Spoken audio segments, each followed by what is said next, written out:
আজকের এই স্মরণ সভায় উপস্থিত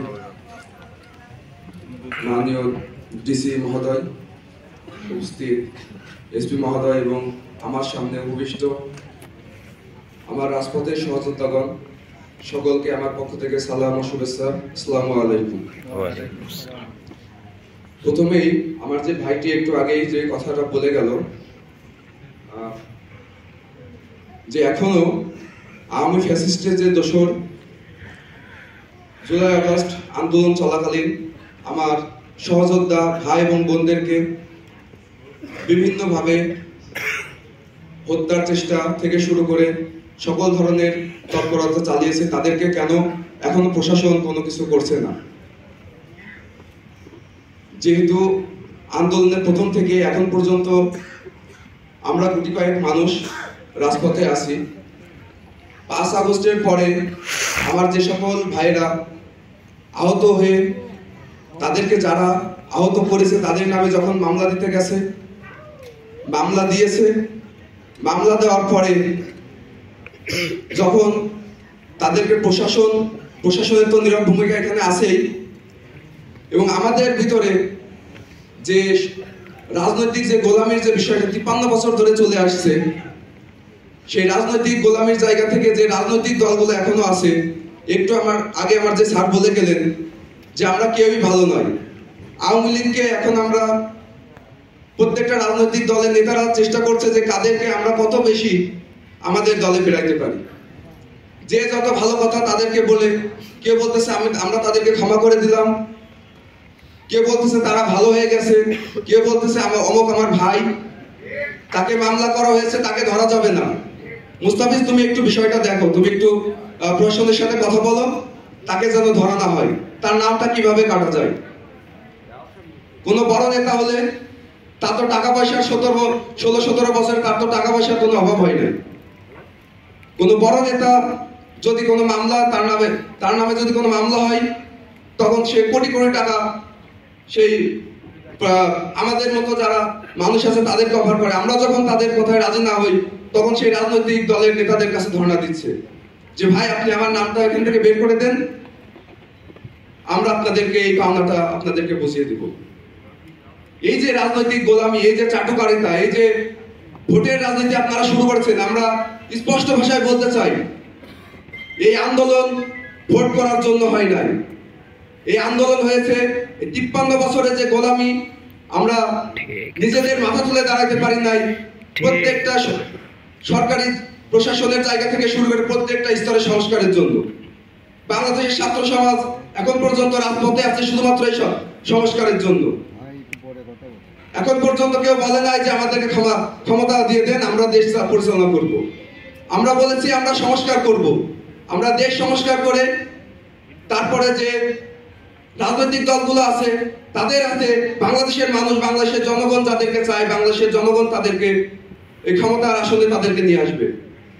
কিন্তু এক শ্রেণীর মহল, এক শ্রেণীর রাজনৈতিক দলের মানুষেরা অলরেডি ভেবে নিয়েছে এখন যে তারা এখন ক্ষমতায় চলে এসেছে, তারা চায় এবং বাংলাদেশে সেটা হবে। আসলে কি তাই? কেউ কি ক্ষমতায় এসেছে এখনো? আমরা রাইফেলের বুকে দাঁড়িয়ে আমরা আন্দোলন করেছি। আমি আন্দোলনের সময় আমার পাশে একটা ভাইকে গুলি খেয়ে মারা যেতে দেখেছি। আমরা যারা আন্দোলনের মাঠে নেমেছি, আমরা জেনে নেমেছি যে কোনো সময় একটা বুলেট এসে আমার বুকে লাগলে আমি যে কোনো সময় মারা যেতে পারি। তাহলে এখন আমরা কিসের ভয় পাচ্ছি? আমরা আওয়ামী ফ্যাসিস্টের 17 বছরে যারা আমাদেরকে দমন পীড়ন করেছে তাদের বিরুদ্ধে যদি আমরা মাঠে নামতে পারি, যারা এখন ক্ষমতায় আসে নাই তাদের বিপক্ষে যেতে আমাদেরকে কিসের ভয়? আমরা একবার জীবন দিতে শিখেছি, আর এই মাঠ আমরা ছাড়ছি না। যতক্ষণ পর্যন্ত এই 53 বছরের গোলামি যে জিনজির আমরা ছিন্ন করতে পারবো, ততক্ষণ পর্যন্ত আমরা মাঠে অবস্থান করব। আর একটা বিষয়, আমাদের বাইরে ছাড়া আমরা বাঙালি, আমাদের একটা নীতি নৈতিকতার একটা বড় ঘাটতি আছে আমাদের। আমার বাবা যদি কোনো অন্যায় করে সেটা আমার কাছে অন্যায় হয় না, কিন্তু আমার বিপক্ষ দলের কেউ যদি বা আমার বন্ধুরা যদি কোনো আগাম টুকন করে, সেটা আমরা তাদেরকে ওখান থেকে সেভ করে নিয়ে আসছি 5 আগস্টের পরেও। কিন্তু আমার বাবা একজন সরকারি কর্মকর্তা, আমার বাবা কোনো এনজিও তে চাকরি করে, কোনো বেসরকারিতে চাকরি করে আমার বাবা 30,000 টাকা মাসের স্যালারি নিয়ে, 50,000 টাকা স্যালারি নিয়ে আমার বাবা 2 বছর চাকরিতে, 10 বছর চাকরিতে যাইতে না যাইতে একদম শহরের একদম মেইন পজিশনে 10 তলা বাড়ি করে ফেলছে। এই টাকাটা কোথা থেকে আসছে? আমি সন্তান হিসেবে, তার সন্তান হিসেবে আমরা কখনো এই প্রশ্ন তুলতে পারি না যে আমার বাবা এই 10 তলা বাড়ি করে ফেললো 50,000 টাকা বেতনের চাকরি করে, এই টাকাটা সে কোথায় পেল? আমার বাবার বেতন 30,000 টাকা। আমার বাবা ডেফোডিল এনএসি রোডের জায়গা আমাকে লেখাপড়া করাচ্ছে। এই যে আমার মাসিক যে বেতনটা, সে কোথা থেকে দিচ্ছে এই বেতনটা? যতক্ষণ পর্যন্ত না আমরা নিজেদেরকে সৎভাবে এই জাতির কাছে উপস্থাপন করতে পারবো, নিজেকে সৎ বলে দাবি করতে পারবো, ততক্ষণ পর্যন্ত এই বাংলাদেশের সংস্কার সম্ভব নয়। আরো কিছু বিষয় আছে। দেখেন, আন্দোলনের সময় আমি ছোট করে একটা আন্দোলনের কুষ্টিয়ার প্রেক্ষাপট আমি তুলে ধরছি। সেটা হচ্ছে 15 জুলাই শেখ হাসিনা যে আমরা যারা ঢাকাতে তো প্রথম থেকে আন্দোলন চলছে, জুলাইয়ের প্রথম থেকে, যখন তারা কোটা বিরোধী আন্দোলন করতেছিল, তখন শেখ হাসিনা আমাদের সবাইকে রাজাকারের সন্তান বলে আমাদেরকে অপমান করলো। রাজাকার শব্দটা যে 16 বছরে একটা ট্যাগ হিসাবে ব্যবহার করছে, কোন রাজনৈতিক দলের কোন নেতাকে ফাঁসির কাস্টডিতে ঝোলানোর জন্য, তাকে গারদে পড়ার জন্য, এই শব্দটাই হয়ে গেছে শেখ হাসিনার জীবনের সবচেয়ে বড় ভুল। আমরা 15 আগস্ট যখন, আমি কুষ্টিয়া পলিটেকনিকের ছাত্র ছিলাম, আমি শেষ করছি এই বছর, আমি হোস্টেলে ছিলাম, আমি রেড সভাপতি থাকায় আমি বিদায় নিতে আসছিলাম। সরকারি কলেজের একটা গ্রুপ প্রথমে খোলা হয় এই কোটা বিরোধী আন্দোলনের জন্য। ওখানে আমার এক বন্ধু আমাকে ওখানে অ্যাড দেয়। তারপরে ওখানে একটা ভাই বলে যে আমাদেরকে তো এইভাবে রাজাকারের সাথে তুলনা করলো, আমাদের বয়স আর কত, আমাদের ঢাকাতে তো আমাদের ভাইরা এটা নিয়ে আন্দোলন করছে, আমরা কি কিছু করতে পারি না? রাত বাজে 12টা 15, গুটি কয়েক মানুষ আমরা তখন সরকারি কলেজের সামনে আসি যে না, আমাদের যে অপমানটা করা হয়েছে, এটার যেহেতু একটা আন্দোলন চলছে কোটা বিরোধী, আবার সেই জায়গায় আমাদেরকে আঘাত দিয়ে, আমাদের মনে আঘাত দিয়ে আমাদেরকে অপমান করা হয়েছে, আমাদের কিছু একটা করা উচিত। 15 থেকে 20 জন মানুষ আমরা আন্দোলনটা শুরু করি। যখন আমরা এনএস রোডের এদিকে আমরা যখন আসি, আমাদের সাথে আস্তে আস্তে আরো 60-70 জন মানুষ অ্যাড হয়। পরবর্তীতে আমরা একটা বিশ্বাস পাই যে না, কুষ্টিয়াতেও এই আন্দোলন করা সম্ভব। 7 থেকে 8 জন মানুষ আমরা সেই সাহসিকতা দেখিয়ে ডিসি কোর্টে আমরা 15 তারিখ আমরা একটা মিটিং করি। ওখানে অনেকে ভয় পায় যে আমরা যদি আন্দোলন ডাকটা দিই, ঢাকাতে তো অনেক মানুষ আহত নিহত অলরেডি শুরু হয়ে গেছে, আমরা তো কুষ্টিয়াতে টিকে থাকতে পারবো না, এবং আমরা যদি আহ্বান করি তাহলে যারা আমাদের ডাকে আসবে তারা তো মারা যাবে, এই দায়ভারটা কে নেবে? তারপরে আমরা 8-9 জনের ভিতরে কয়েকজন সাহসিকতা দেখিয়ে যে না, আমি আমার জায়গা থেকে 20 জন দিতে পারবো, তুমি কয়জন দিতে পারবা? আসো মাঠে আসি। আমরা 200 জন মানুষ হয়েও যদিও আমরা দেখাতে পারি যে না, আন্দোলনটা কুষ্টিয়ায় নিয়ে আসা সম্ভব। আমরা 16 তারিখে দুপুর 12টা পর্যন্ত মিটিং করি। আমাদের ভিতরে ভয় কাজ করছিল, যেহেতু 15 তারিখে আমরা রাতে একটা আন্দোলন আমরা করেছিলাম, ওই ফুটেজ অলরেডি ওইগুলো ভাইরাল হয়ে আমাদের বিভিন্ন ছাত্রলীগের, বিভিন্ন আওয়ামী লীগের, যুবলীগের গ্রুপগুলোতে ছড়াই গেছে।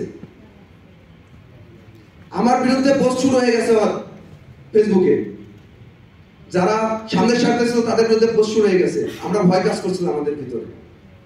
তারপরে যখন 16 তারিখে 3টার সময় আমরা প্রোগ্রাম প্রেস রিলিজ দিয়ে, যখন আমি 2:57 দিকে আমি 5 রাস্তার মোড়ে আসি, এসে দেখি অলরেডি 1000 বেশি মানুষ হয়ে গেছে।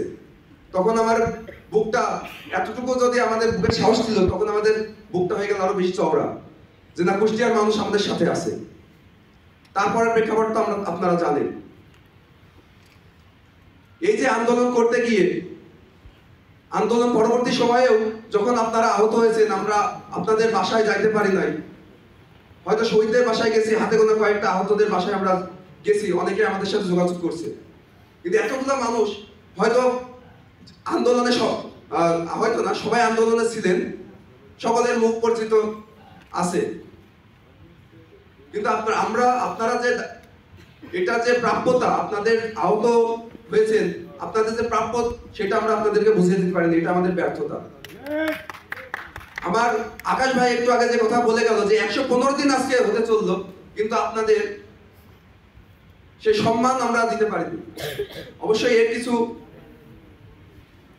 মানে এও আছে। ছাত্রলীগ, একজন ছাত্রলীগের একজন কর্মী আমাদের হাতে মাইর খেয়ে সে এখন হসপিটালে গিয়ে সে বলে এখন আহত। এখন তাদেরকে বাছাই করার জন্য একটু সময়, আমাদের সিভিল সার্জন মহোদয় এখন আছে, তারপর আমাদের যা জুলাই স্মৃতি ফাউন্ডেশনের যে সকল ভাইরা কাজ করছে তারা একটু সময় নিচ্ছে। আশা করব খুব দ্রুতই আপনাদের সেই সম্মান আমরা দিতে পারবো ইনশাআল্লাহ। আরো একটা বিষয়, আতাহার ভাই যে একটু আগে যে ভাইটার কথা বলে গেল যে সমন্বয়, আমরা 5 আগস্টের পরে কুষ্টিয়াতে 5 আগস্টের আগে কুষ্টিয়ার সমন্বয় যে পরিচয়টা, এটা তো ঢাকা থেকে আমাদের এই সমন্বয় ত্যাগটা দেয় নাই, বা হচ্ছে কোনো রাজনৈতিক দলের নেতা কর্মী আমাদের বলে না যে তুমি সমন্বয়ক হয়ে যাও, তুমি লিগ দাও। এমনকি কেউ বলছে আমাদেরকে ওই সময় যার সাহসিকতা দেখিয়ে যাদের নামে প্রেস রিলিজ দিয়েছে যে আমি সমন্বয়ক, আপনাদেরকে আহ্বান করেছে, 5 তারিখের পরে দেখি তাদের কোনো বেল নাই। ওয়ার্ড পর্যায়ে ইউনিয়ন পর্যায়ে সমন্বয় পৌঁছে গেছে। এই প্রেক্ষিতে এই যে চাঁদাবাজি টেন্ডারবাজি শুরু হয়ে গেছে, আমাদের এমন নয় যে আমাদের ছাত্ররা একদম সম্পূর্ণ নির্দোষে মানে একদম ভালো ভূমিকা এখানে পালন করছে। এই যে সমন্বয়ক যে নামটা ইউজ করে আমাদের মতো আন্দোলনকারীরাও কিন্তু 5 আগস্টের পরে অনেক ধরনের চাঁদাবাজির সাথে লিপ্ত হয়েছে। পকেট ভর্তি টাকা কামিয়ে এখন কিন্তু তারা বাসায় বসে আরামে নাক দিয়ে ঘুমাচ্ছে। আমরা যারা আন্দোলন করেছিলাম ভেবেছিলাম যে 5 আগস্টের পরে যখন আমরা স্বাধীনতা পেলাম, আমরা ভাবলাম যে না, এবার মনে হয় একটু শান্তিতে আমরা ঘুমাইতে পারবো। এখন পর্যন্ত আমার জায়গা থেকে আমি বলতে পারি, প্রতিদিন সকাল 9টায় বের হয়ে 12টার আগে আমি রুমে ঢুকতে পারি না। সকালবেলা আজকে পর্যন্ত আমি সকালবেলা না খেয়ে বের হয়েছি, এখন পর্যন্ত আমি একটা কিচ্ছু খাই না। আমাদের মতো যারা স্টুডেন্ট এখন পর্যন্ত মাঠে ময়দানে আছে তাদের একই অবস্থা। এখন পর্যন্ত আমাদেরকে হুমকি আসে, এই হুমকিটা আওয়ামী লীগের পক্ষ থেকে আসছে না, তারা এত বড় সাহস দেখাইতে পারছে না। যে রাজনৈতিক দলগুলো এখন পর্যন্ত মাঠে আছে তারাই আমাদেরকে হুমকি দেয়।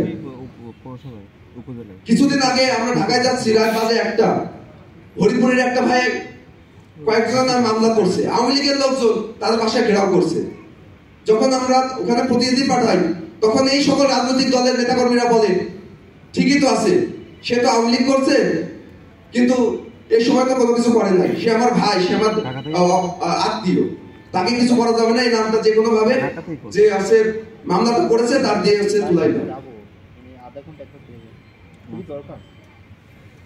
সেজন্য বাংলাদেশের যে রাজনৈতিক দলগুলো এখন ক্ষমতার যার জন্য এই আওয়ামী লীগকে নিজেদের বন্ধু হিসাবে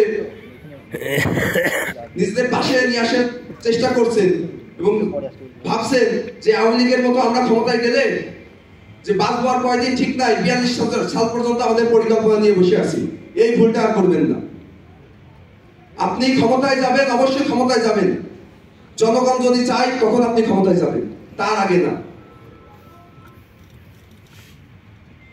আর এখানে প্রশাসনের যে সকল স্যাররা এখানে আছেন, আমরা তো তাদের সাথে যোগাযোগ করি, আমরা হয়তো তার কাছে সেই তারা যে আমাদের কাছে যে আশা আকাঙ্ক্ষা রাখে যে আমরা এজ এ ছাত্র প্রতিনিধি আমরা তাদের কাছে সব ইনফরমেশন সবসময় তুলে ধরতে পারছি না। কিছু ভয়ভীতি আমাদের ভিতরেও কাজ করছে।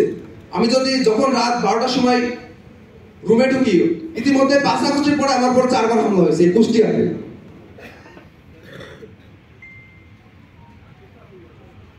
এখানে যারা বসে আছেন আমি অনুরোধ করব, এখন পর্যন্ত থানাপাড়ায় আমলাপাড়াতে যে সবুজ যে ভাই যে শহীদ হয়েছেন, আর একজন আহত হয়েছে তার সাথে যে বললো 252টা না কয়টা সেলাই, আমি তার সাথে দেখা করতে গেছি। এখন পর্যন্ত যুবলীগের যে সমস্ত ক্যাডাররা তাকে আহত করেছে এবং সবুজ ভাইকে নিহত করেছে তারা এখন পর্যন্ত আমলাপাড়ায় ঘুরে বেড়াচ্ছে, তার নামে মামলা হয়েছে। ওখানকার যারা আছেন তারা থানায় আসে কিন্তু বলে আপনারা দেখাই দেন, যে যে আতার ভাই যেটা বলে গেল যে দেখাই দেন।